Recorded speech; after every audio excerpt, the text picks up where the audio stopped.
St. Patrick's Day is right around the corner. McMaster University and the city are working together to keep students and people who live in the area safe as they're implementing a zero-tolerance zone. Hadi Azad joins us live with more. Hadi.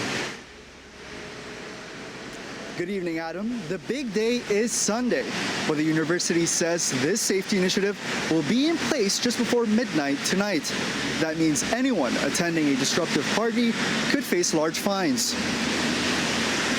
None of us want to see students faced with hefty fines. The Dean of Students at McMaster University says St. Patrick's Day has not been a time for large street parties, but the zero-tolerance zone is implemented by the city as a safety precaution. Our role right now is reminding students of the need to be respectful of our neighbors and of our neighborhoods, and also to remind them of these initiatives put in place by the city. He says the campus has been sharing messages about being a good neighbor. And we just want them to keep things as respectful as possible and to be aware of those fines that they could be faced with if things get out of control. I spoke to some students on campus who say they're excited for St. Patty's Day despite the nuisance bylaw. Hey, I'm an engineer, so we're not getting too wild, you know. It's gonna be chill, you know. It is gonna be chill. All right.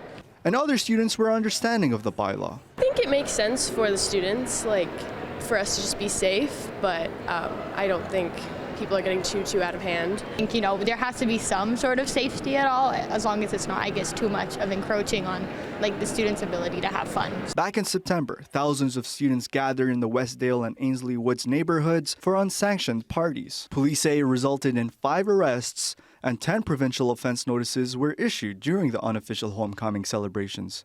On the other hand, Mad Canada says don't rely on luck to get home safely if you are consuming drugs or alcohol. The simplest message is plan ahead, have fun, and then you don't got to worry about it. The agency's latest statistics show that more than 78,000 federal charges and provincial short-term suspensions are laid for impaired driving annually. Even though there's been some progress in terms of alcohol impaired driving, at least, the numbers are way too high. And for most of us, there's no good excuse ever, but there's so many different options now for a lot of us that there's really no reason why we would want to risk that.